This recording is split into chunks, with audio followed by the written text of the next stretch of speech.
తెలంగాణ రాష్ట్ర వ్యాప్తంగా జరుగుతున్న తాజా అంశాలకు సంబంధించి మీతో ఈ రోజు ప్రధానమైన అంశాలను అయితే చర్చించబోతున్నాను. ఒక్కసారి ఆలోచించండి. తెలంగాణ ప్రజలారా, తెలంగాణ రాష్ట్రానికి సంబంధించి ఒక్క 2 నిమిషాలు ప్రతి ఒక్కరూ కూడా వైఆర్టీవీ తెలుగు న్యూస్ ఛానల్ను ఎందుకు సబ్స్క్రైబ్ చేసుకోమని చెప్తున్నా, ఎందుకు షేర్ చేయమంటున్నా, ఎందుకు లైక్ చేయమంటున్నా, ఎందుకు సహకారం అందించాలి అని చెప్తున్నాననేది 2 మాటలలో మీకు అర్థమయ్యే విధంగా చెప్తా చూడండి. మీరందరూ చూస్తున్నది వైఆర్టీవీ తెలుగు న్యూస్ ఛానల్. ఒక్కసారి తెలంగాణ ప్రజలందరూ కూడా ఆలోచించాల్సిన విషయం ఏంది అంటే, పూర్తి స్థాయిలో కూడా ఇక్కడ 2001 ఇది తెలంగాణ రాష్ట్రంలో ఒక కీలకమైన ఘట్టంగా అభివర్ణించవచ్చు. ఎందుకు అభివర్ణించవచ్చు అంటే, ఇక్కడే పుట్టింది టీఆర్ఎస్ పార్టీ. దాన్ని తెలంగాణ రాష్ట్రం కోసం ఒక ప్రాంతీయ పార్టీని ఏర్పాటు చేసింది కేసీఆర్. 2001లో కీలక ఘట్టంగా ఒక ప్రత్యేక రాష్ట్ర సాధన కోసం తెలంగాణ రాష్ట్రం వస్తే ఏమని చెప్పిండు కేసీఆర్ అంటే, మనకు నీళ్ళు వస్తాయి, దాంతోపాటు నిధులుంటాయి, దాంతోపాటు నియామకాలు వస్తాయి అని చెప్పిండు. ఎవరు చెప్పిర్రు? కేసీఆర్ చెప్పిండు. 2001 నుంచి మొదలుకొని 2014 వరకు అహర్నిశలు పోరాటం చేసి తెలంగాణ రాష్ట్రాన్ని తెచ్చి 10 సంవత్సరాలలో 1956 నుంచి 2014 వరకు జరిగిన అభివృద్ధిని కేవలం 2014 నుంచి 2023 వరకు తాను చేసి చూపించాడు. సో కేసీఆర్ ఘట్టానికి సంబంధించి మనం చూస్తాం. అంటే 2001లో ప్రస్థానం మొదలుపెట్టి దాదాపుగా కొన్ని సంవత్సరాల పాటు విరామం లేకుండా అవిరామంగా కూడా పోరాటం చేసి ప్రత్యేక రాష్ట్రం కోసం తెలంగాణ రాష్ట్రాన్ని తీసుకొచ్చుకున్నాం. ఇది ఒక్కరి వల్లే సాధ్యమైందా అంటే, మొదలుపెట్టింది, మొదటి అడుగు వేసింది, నినాదం మొదలుపెట్టింది, ఎన్నో విమర్శలు, ఎన్నో రకాలుగా ఇబ్బందులు ఎదుర్కొన్నా కూడా కేసీఆర్ ముందుండి నడిపించిండ్రు. దీంట్లో వందలాది మంది నాయకత్వం పుట్టుకొచ్చింది, వందలాది మంది నాయకులు కూడా పుట్టుకొచ్చిన విషయం మీ అందరికీ తెలిసిన విషయమే. సో మొత్తానికి తెలంగాణ ఉద్యమాన్ని తీసుకొచ్చిన కేసీఆర్ 2014 నుంచి 2023 వరకు అద్భుతమైన అభివృద్ధి చేశారు. సో ఇప్పుడు ఏం జరుగుతుంది అనేది ప్రధానంగా కూడా మనం చర్చించుకోబోతున్నాం. అప్పటి వరకు ప్రత్యేక రాష్ట్రం కోసం పోరాటం, ప్రత్యేక రాష్ట్రాన్ని తీసుకొచ్చిన తర్వాత అభివృద్ధి, 1956 నుండి 2014 వరకు ఎంత అభివృద్ధి చెందిందో 2014 నుంచి 2023 వరకు అంతే అభివృద్ధి చెందింది.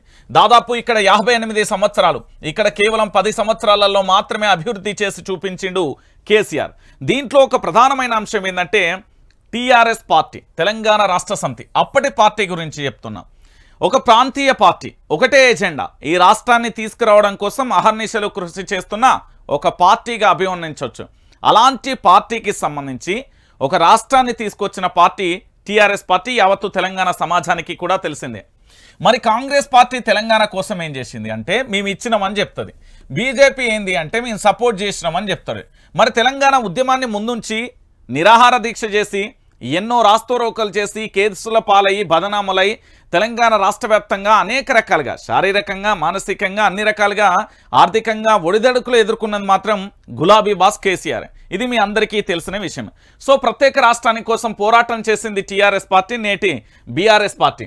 అంటే ఇక్కడ కాంగ్రెస్ పార్టీ, బీజేపీ పార్టీ 1200 మంది విద్యార్థుల బలిదానాన్ని కోరుకున్న తర్వాత తెలంగాణ ఇచ్చింది. ఈ బలిదానాలకు కారణం ఎవరు అంటే కాంగ్రెస్ పార్టీ. ఇక్కడ పోరాటం మొదలు కాగానే తెలంగాణ ఇస్తే ఈరోజు ఈ పంచాయతీ ఉండపు. ఇప్పుడు చాలామంది అంటే ఆ తర్వాత జాయింట్ యాక్షన్ కమిటీ అంటే జేఏసీ పేరుతోని అన్ని పార్టీలను ఒక వేదికగా తీసుకొచ్చి తెలంగాణ ఉద్యమాన్ని కూడా ఉర్రూతలూగించేందుకు రకరకాలుగా కూడా కేసీఆర్ చేసిన ప్రయత్నాలలో సఫలీకృతం అయిపోయిండు. రైట్. ఇక ఇప్పుడు ఏమైందంటే, చాలామంది ఏమంటున్నారంటే బీజేపీకి ఓటేద్దాం, లేకపోతే కాంగ్రెస్కు ఓటేద్దాం, అంటే టీఆర్ఎస్, నాటి టీఆర్ఎస్ నేటి బీఆర్ఎస్ పార్టీకి సంబంధించి ఓటుకు సంబంధించి చర్చించుకుంటారు. ఇక్కడ ఒక్కసారి మీరు అందరూ కూడా ఆలోచించండి. తెలంగాణ రాష్ట్రం కోసం నిజంగా బాగు కోరితే ఈ తెలంగాణ రాష్ట్రాన్ని ఒక గుజరాత్, నేను చెప్తున్నా, ఒక గుజరాత్ రాష్ట్రానికి మించి అభివృద్ధి చేయాలి. నిజంగా భారతీయ జనతా పార్టీ ప్రతి బడ్జెట్లో కూడా తెలంగాణ రాష్ట్రానికి మొండి చేయి చూపించిన విషయం మీ అందరికీ తెలిసిందే. ఇది కేవలం అంటే ఈశాన్య రాష్ట్రాలకు సంబంధించి, ఇక్కడ దక్షిణ రాష్ట్రాలకు సంబంధించి మనం విభజించు పాలించు అనే సూత్రంతో రాజకీయాలు నడుస్తున్నాయి. అది మీ అందరికీ తెలిసిన విషయమే. సో బీజేపీకి సంబంధించిన ఎజెండా కేవలం గుజరాత్, ఆయా రాష్ట్రాలు, వాళ్ళ రాష్ట్రాలు మాత్రమే అభివృద్ధి చెందాలి తప్ప మన రాష్ట్రాలు ఎక్కడ కూడా అభివృద్ధి చెందడానికి ఆస్కారమయ్యారు. ఉదాహరణకు ఇటు ఆంధ్రప్రదేశ్కు సంబంధించిన ప్రత్యేక హోదా అయితేంది, ఇటు తెలంగాణకు సంబంధించి 10 సంవత్సరాలకు సంబంధించిన విభజన హామీలు అమలు చేయకపోవడం లాంటి సమస్యలు కూడా మనం చూసాం. ఇక కాంగ్రెస్ పార్టీకి చూద్దాం. కాంగ్రెస్ పార్టీకి సంబంధించి ఢిల్లీలో ఉన్న నాయకత్వంతో మాత్రమే ఈ పార్టీ రాజకీయాలు కేవలం గాంధీ ట్యాగ్ లైన్తో మాత్రమే తన యొక్క అస్తిత్వాన్ని పూర్తి స్థాయిలో తెలంగాణ కాదు యావత్తు దేశవ్యాప్తంగా విస్తరించేందుకు ప్రయత్నం చేస్తుంది. ప్రజల కోసం ఏం చేసింది అనేది తెలంగాణ ప్రజలకు తెలుసు. కరెంటు తిప్పలేంది, బాష్పవాయు ప్రయోగాలేంది, రబ్బర్ బుల్లెట్లేంది, అక్రమ కేసులేంది, కాల్చివేతలేంది అనేది గతంలో 1956 నుంచి 2014 వరకు చూసిన వాళ్ళు, విన్నవాళ్ళు, అనుభవించిన వాళ్ళందరికీ కూడా తెలుసు. ఇప్పుడు బీఆర్ఎస్ పార్టీకి సంబంధించి ఎందుకు అంటే ఒక రాష్ట్రాన్ని తీసుకువచ్చిన తర్వాత ఎవరైనా ఎవరు పెళ్లి చేసుకున్న తర్వాత ఒక బాబో పాపో పుట్టిన తర్వాత పూర్తి స్థాయిలో ఆలన పాలన వారి యొక్క భవిష్యత్తు ఏ విధంగా ఎట్లుంటుంది అనేది ఆ కుటుంబానికి సంబంధించి మనం చూస్తాం. తల్లిదండ్రులు ఏ విధంగా సాస్తారు పసిబిడ్డను అనేది మనం చూస్తాం. ఈరోజు తెలంగాణ రాష్ట్ర వ్యాప్తంగా కూడా ఒక బాధాకరమైన విషయం ఏంటంటే మన తెలంగాణ రాష్ట్రానికి పుండైంది. ఏం పుండు అని దాన్ని ల్యాబ్కు తీసుకెళ్తే అది క్యాన్సర్ అని తేలింది. మరి క్యాన్సర్ను మొదటి దశలోనే పూర్తి స్థాయిలో అంతం చేద్దామా, లేకపోతే మొత్తం తినుకుంటూ తెలంగాణ రాష్ట్రాన్ని మొత్తం కూడా పూర్తి స్థాయిలో కూడా ఒక శ్మశాన వాటికగా మార్చేంత వరకు మనం ఎదురు చూద్దామా అనేది ఒకసారి తెలంగాణ ప్రజలందరూ కూడా ఆలోచించాలి. ఎందుకు నేను ఈ విషయాన్ని చెప్తున్నానంటే ఈరోజు ప్రత్యేక రాష్ట్రంగా తెచ్చుకున్న తెలంగాణ రాష్ట్రం విభజన హామీలను అమలు చేయకపోయింది భారతీయ జనతా పార్టీ. దాంతోపాటు ఇప్పుడు హైదరాబాదును కేంద్రపాలిత ప్రాంతంగా చేసేందుకు కుట్రలు జరుగుతున్నాయి. ఇది ప్రధానంగా కూడా మీరందరూ కూడా ఆలోచించుకోవాల్సిన విషయం. ఇక దీనికి తోడు ఇంకొక విషయం ఏంటంటే 100 రోజుల పరిపాలనలో కాంగ్రెస్ ప్రభుత్వం అధికారంలోకి వచ్చిన తర్వాత వీళ్ళిచ్చిన 6 గ్యారంటీలు కానీ దీంట్లో ఉన్న 13 అంశాలను కానీ అమలుకు అసాధ్యం అనేది మొదటనే కూడా చెప్పింది మనమే. ఏంది అంటే వీళ్ళ వల్ల కాదు, వీళ్ళు ఏం చేయలేరు అంటూ కూడా పూర్తి స్థాయిలో. ఎందుకు అంటే నాకు తెలిసి భారతదేశంలో ఉన్న అన్ని రాష్ట్రాల యొక్క బడ్జెట్ తీసుకొస్తే ఈ 6 గ్యారంటీలు 13 అంశాలు అనేది నెరవేరుతుంది అనేది మీ అందరికీ కూడా తెలిసిన విషయమే. ఇక ఈ అమలు కాకపోగా ఏం జరిగింది అంటే కరెక్ట్ ఎన్నికలకు ముందు ఫోన్ ట్యాంపరింగ్ అనే వ్యవహారం వచ్చింది. దీంతో ఈ 6 గ్యారంటీల విషయాన్ని పక్కన పెట్టారు.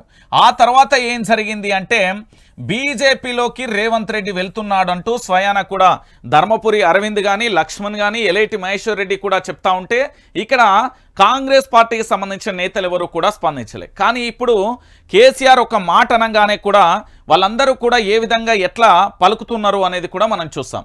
సో మొత్తానికి ఇప్పుడు డైరెక్ట్గా నేను కంటెంట్లోకి వెళ్తా. ఎందుకు ఇదంతా చెప్పిన అనేది ఇప్పుడు మీకు అర్థమవుతుంది. ఇగో ఇక్కడ ఫస్ట్ ఈ చిత్రాన్ని చూడండి, ఆ తర్వాత మనం మాట్లాడుకుందాం. ఒకసారి ఇక్కడ చూడండి తెలంగాణ బిడ్డలారా, ఇక్కడ ఏం కనబడుతుందో ఒకసారి చూడండి. ప్రజలకు సంబంధించి అభివాదం చేస్తున్న బీఆర్ఎస్ పార్టీ అధినేత కల్వకుంట్ల చంద్రశేఖరరావు నెంబర్ 1 ఇక్కడ క్లియర్ కట్గా మీకు కనిపిస్తున్నది. ఏం చేస్తున్నాడు? ప్రజలందరికీ కూడా అభివాదం చేస్తూ బస్సు యాత్ర కొనసాగిస్తున్నాడు కేసీఆర్. దేనికోసం చేస్తున్నాడు? ఈ రాష్ట్రానికి సంబంధించి ఇక్కడ పార్లమెంట్ ఎన్నికలు కొనసాగుతున్నాయి.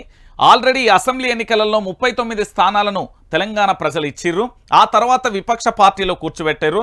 అలవి కాని హామీలను కాంగ్రెస్ పార్టీ ఇచ్చినా కూడా తెలంగాణ ప్రజలు బూటకపు ప్రచారాన్ని నమ్మి 1% పైగా కూడా ఓటు బ్యాంకు తక్కువతోని ప్రభుత్వాన్ని ఏర్పాటు చేయలేకపోయింది బీఆర్ఎస్ పార్టీ. ఈరోజు కేసీఆర్ అనే వ్యక్తి 17 పార్లమెంటు సెగ్మెంట్లకు సంబంధించి బస్సు యాత్ర చేస్తున్నాడు. అయితే ఈ బస్సు యాత్రను అశేష జనావాహిని అంటే ఒక్క మాటలో చెప్పాలంటే తెలంగాణ బిడ్డలందరూ కూడా ఆలోచించాలి. ఒక్క మాటలో చెప్తున్నా వినండి. అశేష జనావాహిని వాళ్లకు 500 రూపాయలు, 1000 రూపాయలు, 1500, 2000 నోట్లో ఇస్తే రాలేదు. మీరు అనేక సభలు, అనేక మీటింగులు చూసారు. అన్ని పార్టీలకు సంబంధించి, నాట్ ఓన్లీ బీఆర్ఎస్, అన్ని పార్టీలు కూడా చూసారు. అన్ని పార్టీలు ఎక్కడెళ్ళినా కూడా మాకు 500 రాలే, లేదా మాకు బిర్యానీ పొట్లాలు రాలే, లేకపోతే మాకు మద్యం బాటిల్లు రాలే పంచాయతీ ఏర్పడింది. దాదాపుగా 17 రోజుల పాటు కేసీఆర్ వివిధ సెగ్మెంట్లకు సంబంధించి ప్రచారం చేస్తున్న తరుణంలో ఏ ఒక్క విషయం కూడా బయటికి రాలే. ఏం జరుగుతున్నది అంటే ఈ యొక్క అశేష జనవాహిని ఏ మార్పు అయితే కోరుకున్నారో తెలంగాణ బిడ్డలు, ఏ రాష్ట్రమైతే రావాలనుకున్నారో తెలంగాణ బిడ్డలు, ఏ రాష్ట్రమైతే అభివృద్ధి చెందాలనుకున్నారో తెలంగాణ బిడ్డలు, అయితే బూటకపు మాటలిని అసత్య ప్రచారాలను నమ్మి ఈరోజు ఓటేసి మేము మోసపోయాం, కరెంటు 24 గంటలు రావట్లే, నిరంతరాయానికి పంటలకు సంబంధించిన కరెంటు ఉండట్లే, దాంతో పాటుగా పండించిన పంటను కొనట్లే, ఇక పంటకు సంబంధించిన నీళ్లు రావట్లే, కనీసం రైతు బంధు రైతు బీమా కూడా పెట్టుబడి సాయం రావట్లేదు, లేదా పెట్టుబడి పెట్టిన రాకపోవడంతో రైతులు ఆత్మ చేసుకున్న కుటుంబాలకు కూడా కనీసం రైతు బీమా రావట్లే. ఇది రైతాంగానికి సంబంధించిన మొరపెట్టుకుంటున్న వాళ్ళ కళ్ళల్లో నుంచి వస్తున్న రక్తపు కన్నీరు. ఇక దీనితో పాటు ఓ అడుగు ముందుకేస్తే ఇక విద్యార్థులు తెలంగాణ రాష్ట్ర వ్యాప్తంగా కూడా చదువు కోసం గ్రామాన్ని విడిచి తల్లిదండ్రులను ఇచ్చిపెట్టి పట్టణ ప్రాంతాలకు వెళ్ళి ప్రముఖ యూనివర్సిటీలలో చదివితే ఖచ్చితంగా కూడా మేము ఉన్నత స్థాయిలో ఎదుగుతాం, ఇక ఇలాంటి మధ్యతరగతి పేద జీవితాలను చూసి మేము కూడా ఎదగాలి, మేము కూడా ఉన్నత స్థాయిలో ఉండాలని యువతంతా పట్టణ ప్రాంతాలకు యూనివర్సిటీలోకి వస్తుంది. యూనివర్సిటీలలోకి వస్తే ఏమవుతుంది అంటే కనీసం ఇక్కడ కూడా ఈ మార్పు పేరుతో వచ్చిన కాంగ్రెస్ పార్టీ మంచినీళ్ళు పోసే దిక్కు దివాన లేదు, ఇక దానితో పాటు కరెంటు పోసే దిక్కు దివాన, కరెంటు ఇచ్చే దిక్కు దివాన కూడా లేదు. అయితే అర్ధరాత్రి వేళ ఒక ఆశ్చర్యకరమైన విషయం ఏంటంటే మిత్రుడు క్రిషాంక్ను అత్యంత దారుణంగా కూడా అరెస్టు చేసిన సంఘటనను ఒకసారి మీకు చూపెడతా, ఎందుకంటే తెలంగాణ బిడ్డలందరూ కూడా చూడాలి. ఈరోజు రాత్రి వేళల్లో క్రిషాంక్కు సంబంధించి ఏం జరిగింది అని నేను ఆరాధీసి తన దగ్గరికి వెళ్ళిన ఒక్కసారి క్రిషాంక్ ఏం మాట్లాడినో చూడు.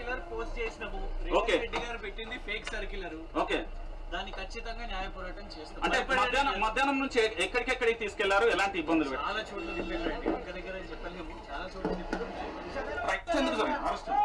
దేనికోసం అరెస్ట్ చేస్తారు? సర్క్యులర్ పోస్ట్ చేసినాము, రెడ్డి గారు పెట్టింది ఫేక్ సర్క్యులర్. ఓకే, దాన్ని ఖచ్చితంగా న్యాయ పోరాటం చేస్తాం. అంటే మధ్యాహ్నం నుంచి ఎక్కడికెక్కడికి తీసుకెళ్లారు, ఎలాంటి ఇబ్బందులు? చాలా చోట్ల రైట్, చూసారు కదా, ఆయన పేరు క్రిషాంక్, బీఆర్ఎస్ పార్టీకి సంబంధించిన సోషల్ మీడియా కన్వీనర్. ఓకేనా, ఇక్కడ మిత్రులు ఒకసారి అడ్వకేట్లు కూడా వాదన వినాలి మీరు ఈరోజు. ఎందుకు అంటే అడ్వకేట్లు పాపం ఎంత బాధాకరంగా చెప్తున్నారు అనేది ఒకసారి మీరు కూడా చూడుర్రి. అడ్వకేట్లకు సంబంధించి వాళ్ళు ఏమంటున్నారు, ఎట్లెట్లా ఏం కథ అనేది కూడా ఇగో నిన్న క్రిషాంక్ను అర్ధరాత్రి వేళ జడ్జి ముందు ప్రవేశపెట్టిండు. తాను చేసిన నేరం ఏంటి, తాను ఏ తప్పు చేసిండు, తాను ఏమైనా ఉగ్రవాద లేకపోతే ఏదైనా ఇతరత్ర చెయ్యరాని నేరాలు ఏమైనా చేసిండంటే లేదు, కేవలం సర్క్యులర్కు సంబంధించి ఉస్మానియా యూనివర్సిటీకి సంబంధించిన ఒక దాన్ని ఫేక్ ఒరిజినల్కు సంబంధించి దాన్ని పూర్తి స్థాయిలో కూడా ఏం చేసిండు చెప్పే ప్రయత్నం చేస్తే ఇగో అడ్వకేట్ల మాటలు. అండ్ ఏదైతే పోలీస్ స్టేషన్ లో హీ హాస్ గివెన్ వార్డెన్ ఇచ్చిన కంప్లైంట్ ఏ సిగ్నేచర్స్ దేనికి మ్యాచ్ అవుతున్నాయి, సో ఇలాంటి అన్ని ఉంటాయి కదా, ఇవన్నీ తెలుసుకోవాలి. అండ్ ఏంటి అసలు చాలా ఉన్నాయి, there are many issues which has to be like argument. మీకు కంప్లైంట్ ఇచ్చింది ప్రభుత్వ ఉద్యోగ కిందకే వస్తుంది కదా, ఏది దానికి సంబంధించి టేక్ ఓవర్ చేస్తారు. ఇప్పటికి సంబంధించి నోటీస్ లేదు, ఎన్నికల కొరకు రాజకీయ కక్ష సాధింపు అర్ధరాత్రి ఎట్లా చూడొచ్చు తెలంగాణలో ఈ పరిస్థితుల్లో? ఒక అడ్వకేట్ గా మీరు ఎట్లా చూస్తారు? అంటే మేము తీవ్రంగా ఖండిస్తున్నాం, ఎందుకంటే నిజంగా ఇంత స్పీడీ జస్టిస్ జడ్జిమెంట్ చేయాలని పోలీసు వాళ్ళు అనుకున్నప్పుడు వాళ్ళు ఎప్పుడు కూడా ఏ కేసులో చేయలేదే. ఏ కేసులో ఒక కామన్ మ్యాన్ పోయినప్పుడు ఇట్లా 15 నిమిషాల్లో వెళ్ళి కంప్లైంట్ ఇవ్వగానే 15 నిమిషాల్లో రిజిస్టర్ చేసేసి వెరీ నెక్స్ట్ డే 12:30 రైట్. రాష్ట్ర డీజీపీ గారు, మీకు తెలుసో తెలియదో నేను ఒక మాట చెప్తా, అక్షరాల సత్యం. మీ అందరికీ తెలుసు, నాగర్ కర్నూలు జిల్లాలో బీఆర్ఎస్ పార్టీ అభ్యర్థిగా ఆర్ఎస్ ప్రవీణ్ కుమార్ గారు పోటీ చేస్తున్నారు. అదే ప్రాంతం నుండి కొల్లాపూర్ అనే నియోజకవర్గంలో అక్కడ ఒక మండలానికి సంబంధించి ఒక దళిత బిడ్డ ఆ ప్రాంతానికి సంబంధించిన ఎస్ఐసిఐ దగ్గర కంప్లైంట్ ఇచ్చిండు. నన్ను అకారణంగా నన్ను ఇబ్బంది పెట్టిళ్ళు, కులం పేరుతో దూషించులు, నాపై దాడికి కూడా రాబోతున్నారనే కంప్లైంట్ పెడితే తనను విపరీతంగా దూషించడమే కాకుండా తన కంప్లైంట్ తీసుకోకుండా తనను ఇబ్బంది పెట్టారంటూ సోదరుడు వైఆర్టీవీని ఆశ్రయించిన దాఖలాలు చూసాం. దీంతోనే అయిపోయిందా అంటే అయిపోలే. ఇక్కడ అడ్వకేట్లు చెప్తున్న వాదన మరొకసారి కూడా వినండి. వాళ్ళని ఎప్పుడైనా కోర్టు ముందు హాజరుపరచడం జరిగిందా? జరగనే లేదు, ఏ కేసులో జరగలేదు. అప్పుడు ఈ కేసులో ఎందుకు జరిగింది అంటే కంపల్సరీ అది పొలిటికల్ వెంజెన్స్. అర్థమైందా? 15 నిమిషాలలో మనం కంప్లైంట్ ఇవ్వగానే ఎఫ్ఐఆర్ అవుతుంది, 24 గంటలలో అరెస్టు చేస్తారు. వారవ్వా సెల్యూట్ తెలంగాణ రాజ్యాంగానికి. నిజంగా పోలీస్ వ్యవస్థ ఇంత అద్భుతంగా పనిచేస్తున్నందుకు నిజంగా ఉండాల్సిందే తెలంగాణలో. ఎందుకు అంటే భువనగిరిలో ఇద్దరు చిన్నారులు వారి ఒంటిపై పండ్లతో కొరికిన గాయాలు ఉన్నాయని తల్లిదండ్రులు చెప్పారు. ఆ కేసు మిస్టరీ వీడలేదు. దాంతోపాటు పులిహోర తిన్నందుకు విద్యార్థి ప్రశాంత్ చనిపోయిండు. దాని మీద ఎవరి మీద ఎఫ్ఐఆర్లని ఎవరిని అరెస్టు చేసిన దాఖలాలు లేదు. ఇదే నల్గొండ జిల్లాకు సంబంధించిన లాకప్ డెత్ జరిగింది, దాని గురించి కనీసం స్పందించిన దాఖలాలు కూడా లేదు. కానీ క్రిషాంక్ ఏం చేసిండు, రోడ్డు మీదకి వచ్చి ఎన్నికల కోడ్కి ఏమన్నా భంగం కలిగించిండా, లేకపోతే ఎవరికైనా రేవంత్ రెడ్డి ఇతరత్ర వ్యక్తి పోతా ఉంటే ఇబ్బంది పెట్టిండా? లేదు కదా, అక్రమ అరెస్టు చేసి ఇబ్బంది పెట్టిళ్ళు క్రిషాంక్ను. నేనేమంటున్నానంటే క్రిషాంక్కు సంబంధించి అర్ధరాత్రి వేళ జరిగిన హైడ్రామా మామూలుగా లేదు. ఒక రకంగా చెప్పాలంటే ఇప్పుడు వాళ్ళ అడ్వకేట్లు కూడా వాదిస్తున్నారు. ఒకసారి వాళ్ళ అడ్వకేట్లతో కూడా మనం మాట్లాడే ప్రయత్నం చేద్దాం. ఎందుకంటే క్రిషాంక్ అరెస్టుకు సంబంధించి తెలంగాణ రాష్ట్ర వ్యాప్తంగా కూడా ఒక రాజకీయ కక్ష సాధింపుగా చూడొచ్చు. ఎందుకంటే క్రిషాంక్ అరెస్టు విషయంలో కూడా కేవలం తాను ఏ తప్పు చేయకున్నా కూడా అక్రమంగా అరెస్టు చేశారంటూ కూడా వైఆర్టీవీతోని క్రిషాంక్ చెప్పిన మాటలు కూడా మీరు విన్నారు. ఎందుకు నేను చెప్తున్నానంటే తెలంగాణ బిడ్డలారా ఒకసారి ఆలోచించండి, క్రిషాంక్ విషయంలో ఏం జరిగింది అనేది అడ్వకేట్తో ఒకసారి మాట్లాడే ప్రయత్నం చేద్దాం. అన్న గుడ్ మార్నింగ్ అన్న, నేను లైవ్లో ఉన్నా. క్రిషాంక్ అరెస్టుకు సంబంధించి ఏం జరుగుతుంది అసలు? బెయిల్ ఆర్గ్యుమెంట్స్ అయితే ఇప్పుడు బెయిల్ ఆర్గ్యుమెంట్స్ పూర్తయింది రంజిత్ గారు. ఓకే, బెయిల్ ఆర్గ్యుమెంట్ తర్వాత పోలీసు వాళ్ళు కౌంటర్ వేస్తా అని పాస్వర్డ్ పెట్టించారు కేసుని. లంచ్ లోపు గానీ లంచ్ తర్వాత గానీ కేసుని అపోజ్ చేస్తున్నారు. బెయిల్ లో కౌంటర్ వేస్తా అని చెప్పి పాస్వర్డ్ పెట్టారు జడ్జి గారు. ఓకే, అంటే మేము ఆర్గ్యుమెంట్ చేసాం. అంటే బెయిల్ వచ్చే అవకాశం ఉందా, లేకపోతే రిమాండ్కి ఏమైనా పంపించదలుచుకున్నారు? ఎందుకంటే ఇప్పుడు ఎన్నికల ప్రచారం కదా, తన వల్ల ఎంతో కొంత ఓటు ప్రభావం అవుతుంది కదా. అవునవునండి, అవును. అంటే ఎలా ఉండబోతుంది? నిన్న రిమాండ్ కి నిన్న పంపించారు, చెంచలగూడ జైలుకి నిన్న తీసుకెళ్లారు. అటు జైల్లో ప్రొడ్యూస్ చేశారు. అవును, 14 days రిమాండ్ ఇచ్చారు. కానీ బిఫోర్ 14 days కూడా మేము నిన్న నైట్ జడ్జి గారి ఇంటి వద్ద బెయిల్ అప్లికేషన్ మూవ్ చేశాము. పీపీ గారికి మార్నింగ్ నోటీస్ కూడా సర్వ్ చేశాము. చేసిన తర్వాత వాళ్ళు కౌంటర్ అంటే ప్రొసీజర్ సిఆర్పిసి ప్రొసీజర్ ప్రకారం వాళ్ళు కౌంటర్ వేయాలి. కౌంటర్ వేసిన తర్వాత మళ్ళీ లంచ్ తర్వాత కౌంటర్ మీద ఆర్గ్యుమెంట్స్ ఉండొచ్చు. ఆర్గ్యుమెంట్స్ తర్వాత జడ్జి గారు ఆర్డర్ ఇవాళ ఇవ్వచ్చు, రేపు ఇవ్వచ్చు. ఓకే, థ్యాంక్ యూ అండి. రైట్, అది చూసారు కదా క్రిషాంక్కు సంబంధించిన అప్డేట్. అంటే ఆర్గ్యుమెంట్ అయితే ప్రస్తుతం కొనసాగుతున్నాయి. ఆర్గ్యుమెంట్కు సంబంధించి ఎలా ఉండబోతుంది, ఏమవుతుంది, క్రిషాంక్కు సంబంధించి వాళ్ళు మళ్ళీ కౌంటర్ కూడా వేస్తానని చెప్పిరట. మరి ఇలాంటి అరెస్టులు మీరెప్పుడైనా చూసిర్రా తెలంగాణలో అనేది కూడా ఒకసారి ఆలోచించండి. రైట్, ఇది ఇక్కడితో అయిపోతే మరొక ఎపిసోడ్ ఏంటంటే ఇక కేసీఆర్ గారికి సంబంధించి ఒకసారి క్రిషాంక్కు సంబంధించిన దాంట్లో అత్యంత నాటకీయమైన పరిణామం ఇది ఒకసారి చూడండి మీరు. క్రిషాంక్ అరెస్టు ఓయూ అధికారుల ఫిర్యాదు చేశారు, పలు సెక్షన్ల కింద కేసులు నమోదు చేశారు. ఆద్యంతం నాటకీయ పరిణామాలు చేసుకుంది. సాయంత్రం వరకు పోలీసుల మౌనం, అనంతరం నల్లకుంట పోలీస్ స్టేషన్లో ప్రత్యక్షం. క్రిషాంక్ అరెస్ట్ అక్రమం అన్న కేటీఆర్ ప్రశ్నించినందుకే ఈ దుర్మార్గం అని వ్యాఖ్య అంటూ కూడా చెప్పిన పరిస్థితి కనబడుతుంది. సో మొత్తానికి తెలంగాణలో ప్రశ్నించే గొంతుకగా ఉండకూడదా? ఇది తెలంగాణ రాష్ట్రం, ఇక్కడ ప్రశ్నించాల్సిన బాధ్యత కూడా ఉంది, ఇక్కడ ప్రశ్నాస్త్రంగా ఉండాల్సిన అవసరం ఉంది. ఈ ప్రజాస్వామ్యంలో ఎవరైనా భావ ప్రకటన స్వేచ్ఛ చేయొచ్చు, ఎవరైనా ఏదైనా అంటే తమ యొక్క హక్కులకు సంబంధించి భంగం వాటిల్లితే అప్పుడు తదుపరి మన హక్కులకు భంగం వాటిల్తే మన న్యాయస్థానాన్ని ఆశ్రయించవచ్చు. ఎదుటి వారి వాళ్ళ హక్కులకు భంగం వాటిల్తే అంటే ప్రతిదానికి దగ్గినా తుమ్మినా కూడా భంగం వాటిల్తుంది అంటే అది దేవుడికే తెలుసు. నేనేమంటున్నానంటే ఒక సర్క్యులర్ అంటే రేవంత్ రెడ్డి గారికి సంబంధించి ఫేక్ చేసిర్రు, ఇది నిజమైన అంటూ తాను ఒకటి షేర్ చేసిండు. సోషల్ మీడియాలో షేర్ చేసినందుకు ఈరోజు క్రిషాంక్ను అరెస్టు చేసిన దాఖలాలు చూస్తాం. ఇక దానితో పాటుగా మరో అంశం ఏంటంటే ఇక తెలుసు కదా కేసీఆర్ కల్వకుంట్ల చంద్రశేఖరరావు ఇక్కడ పెన్ను పట్టింటే ఏంది ఏదో కాగితాల మీద సంతకం పెడుతున్నాడు అని అనుకుంటున్నారా?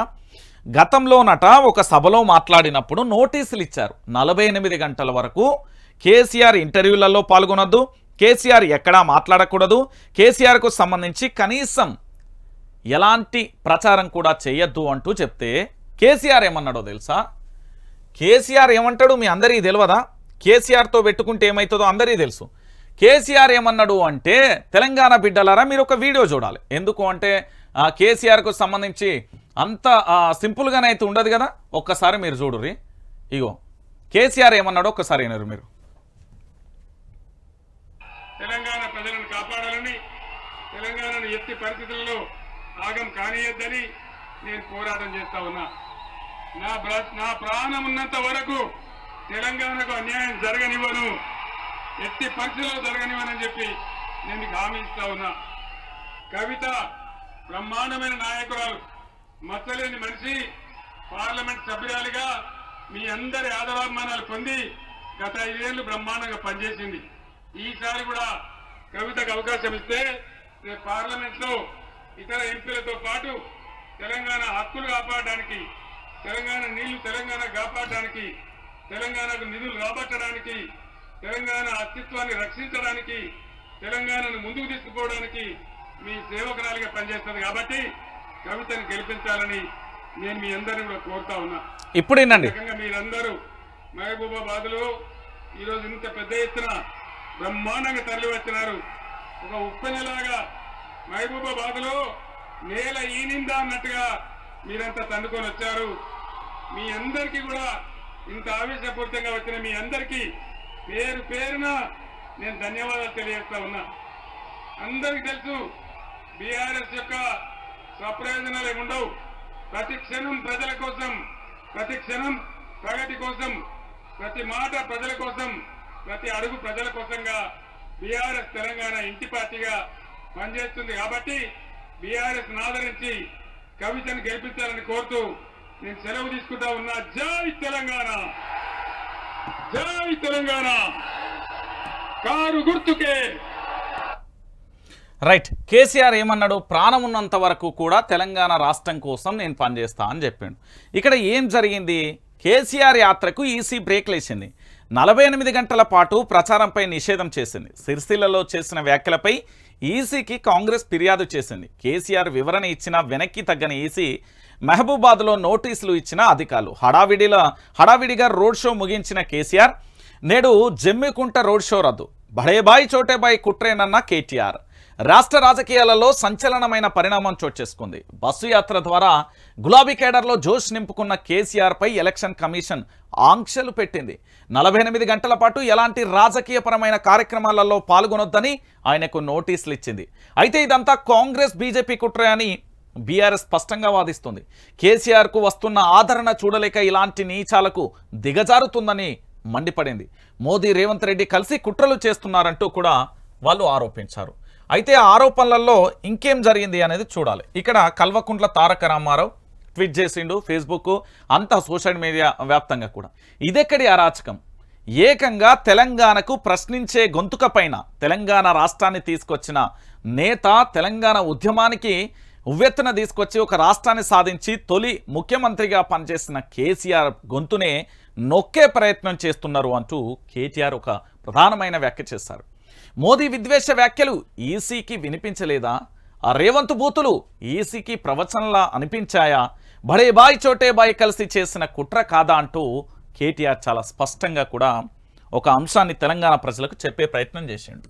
ఎందుకు అంటే తెలంగాణ బిడ్డలారా, 90 లక్షల మంది ఈ తెలంగాణలో బీఆర్ఎస్ పార్టీకి కాపాడడం కోసం, బీఆర్ఎస్ పార్టీ కోసం పనిచేస్తున్న కార్యకర్తలే కావచ్చు, సోషల్ మీడియా వారియర్స్ కావచ్చు, బీఆర్ఎస్ పార్టీ గులాబీ జెండా కోసం పనిచేస్తున్న వ్యక్తులైనా కావచ్చు.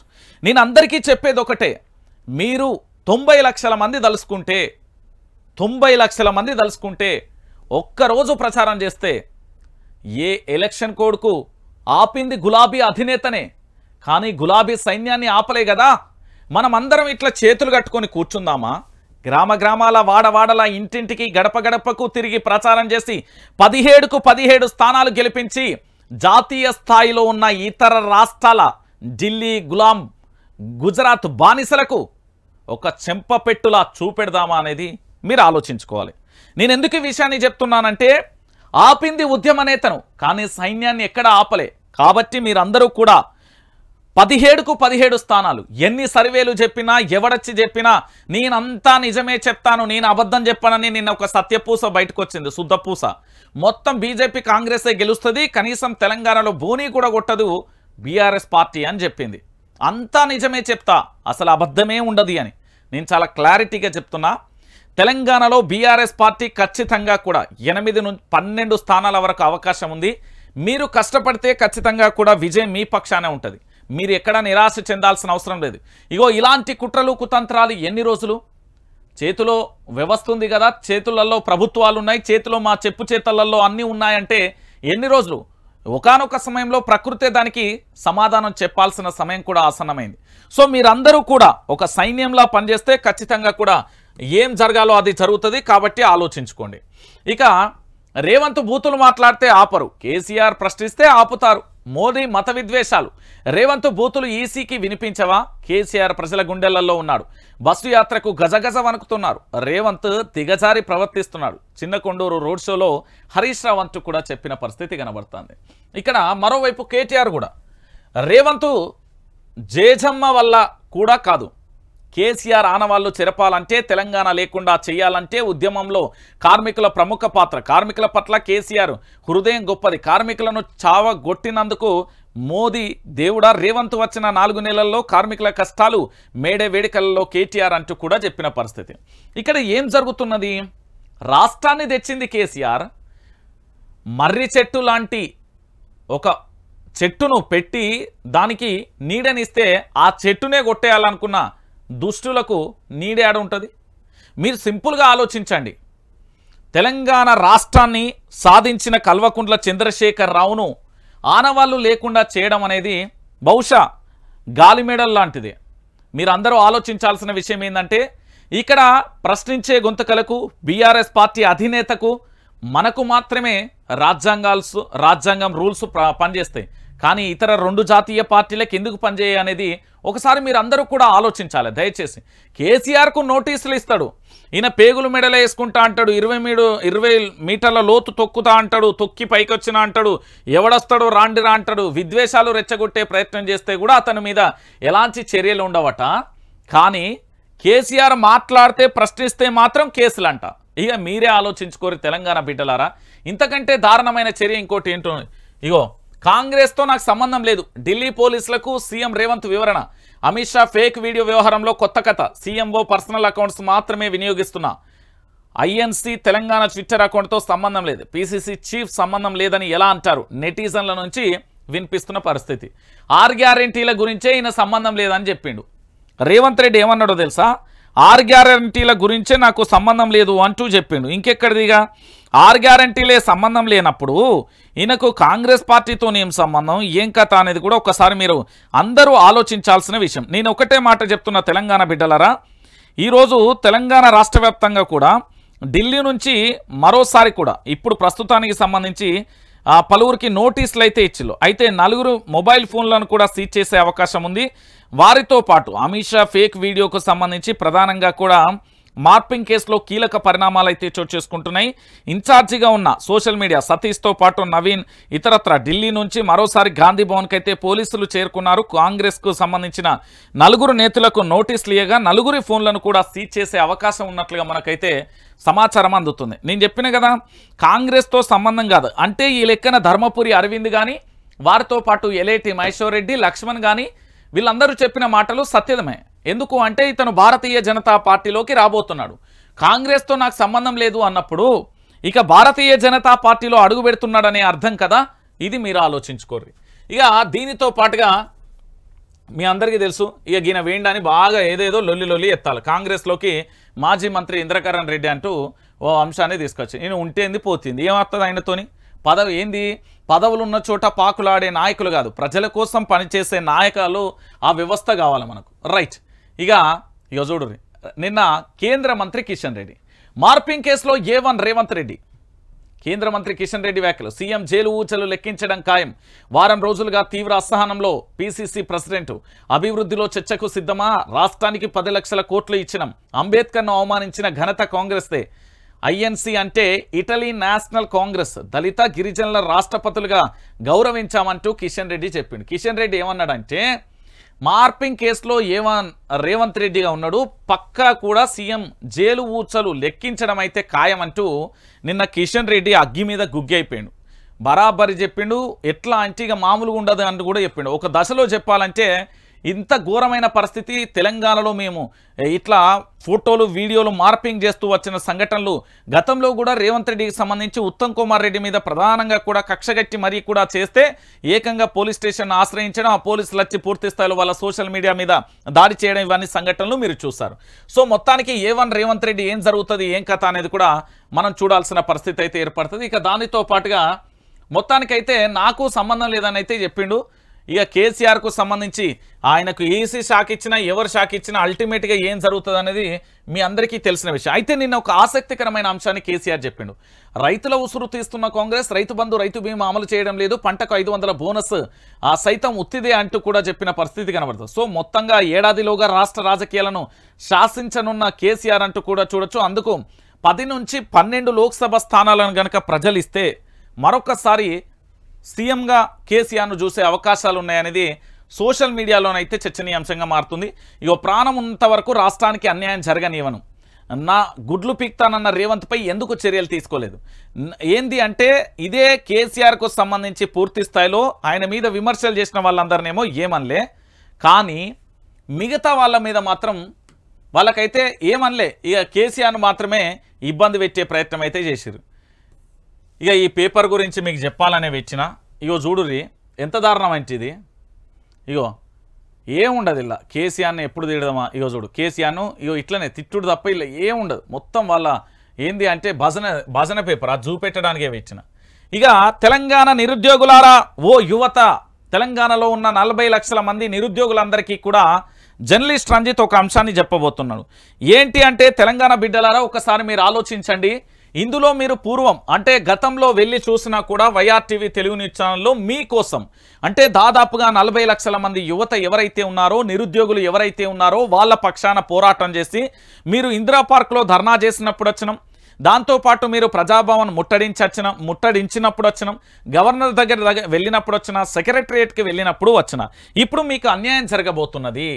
ఇగో ఏం జరుగుతున్నది అంటే అన్నా నాకు తెలంగాణలో ఇక కాంగ్రెస్ ప్రభుత్వం వచ్చింది, మార్పు పేరుతో వచ్చింది, నాకు ఖచ్చితంగా గ్రూప్ 1 వస్తుంది, గ్రూప్ 2 వస్తుంది, group 2 group 3 group 4 SI constable ఇక చాలా ఉద్యోగాలు వస్తాయి, బ్రహ్మాండంగా ఉంటే కొలువుల మీద కొలువులు ఇస్తారు అని కలలుగానే నా యువత అందరికీ కూడా రాష్ట్ర ప్రభుత్వం కాదు, నేనైతే మీ ఆశల మీద నీళ్లు జల్తాలు, ఆశలు ఆవిరైపోతున్నాయని చెప్తా. ఎందుకంటారా, నా వెనుక కనిపిస్తున్న ఒక అంశం చూస్తున్నారా, ఇది చూడండి. ఇది ఆంధ్రప్రదేశ్లో అత్యంత ఫేమస్. జూలైలో వాలంటరీ వ్యవస్థ తెస్తాం. వాలంటరీ వ్యవస్థ అంటే జీతం ఎంత అనుకుంటున్నారు?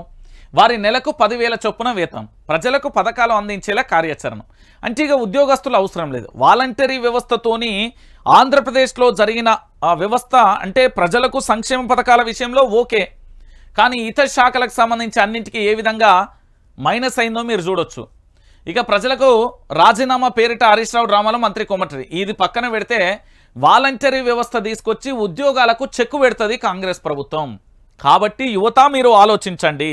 నేనేమని చెప్తున్నానంటే వాలంటరీ వ్యవస్థ వస్తే గనక మీ ఉద్యోగాలు అంటే ప్రభుత్వ కొలువులు, మీరు కలలుగన్న ఆఫీసర్లు, మీరు కలలుగన్న ఉద్యోగ పోస్టుల కంటే ఇవి 3 లక్షలు 4 లక్షలు ఇచ్చేసి 10,000 జీతం ఇచ్చేసి ఇట్లా చేతులు దులుపుకునే ప్రయత్నం కాంగ్రెస్ త్వరలో చేయబోతుంది. తస్మత్ జాగ్రత్త. కాంగ్రెస్ పార్టీని గనక నమ్మితే మీ భవిష్యత్తును మీ బతుకులను ఆగమాగం చేస్తుంది. కాబట్టి దయచేసి ఆలోచించు ఓ నిరుద్యోగి. 40 లక్షల మంది నిరుద్యోగులారా, మీ వెనుక ఉన్న మేధావులు అని చెప్పే వాళ్ళందరూ ఇప్పుడు ఏ ఎలక పొక్కలు ఉన్నారు, ఎక్కడున్నారు అనేది కూడా మీరందరూ కూడా వాళ్ళందరినీ కూడా ప్రశ్నించమని తీసుకురారి. మీకు వాలంటరీ వ్యవస్థను తీసుకొచ్చి భవిష్యత్తులో కూడా నామాలు పెట్టేందుకు కూడా సిద్ధంగా ఉన్న పరిస్థితి కనబడుతుంది. సో తెలంగాణ బిడ్డలందరికీ నేను మళ్ళీ చెప్తున్నా, ఈరోజు తెలంగాణలో జరుగుతున్న ఈ అంశానికి సంబంధించి ప్రధానంగా ఏం జరగబోతుంది, ఎట్లుండబోతుంది అనేది కూడా చెప్పినా. నేనేమంటున్నానంటే వైఆర్టీవీ తెలుగు న్యూస్ ఛానల్కు నేను చాలామంది అంటున్నారు, ఏందన్నా గూగుల్ పే ఫోన్పే అంటున్నావు దేనికోసం అన్నా, కాస్త ఎక్విప్మెంట్ కావాలి, మీరు కొనిచ్చినా పర్వాలేదు, డొనేషన్ చేసినా పర్వాలేదు. నేనేమంటున్నానంటే గతంలో డొనేషన్ పేరుతోనే ఇప్పుడు కేసులు అయినాయి. కాబట్టి నేనేమంటున్నా అంటే మేము పనిచేస్తాం అంటే మా వరకు మీ ఎదుగుదల కోసం పనిచేస్తాం. 9908572666 అనే నెంబర్ ఉంటుంది. మీ సహకారంగా మీరు ఏదైనా ఫోన్పే కానీ గూగుల్ పే కానీ చేయొచ్చు. కానీ ఖచ్చితంగా మీరు అన్నిటికంటే ముఖ్యం ఈ YRTV Telugu news channel subscribe చేసుకోర్రి. దీన్ని పూర్తి స్థాయిలో షేర్ చేయాల్సిన బాధ్యత ఉంది. ఇక మరొక 2 గంటలలో మీతో మాట్లాడడానికి నేను వస్తా. అప్పటి వరకు చూస్తూనే ఉండండి.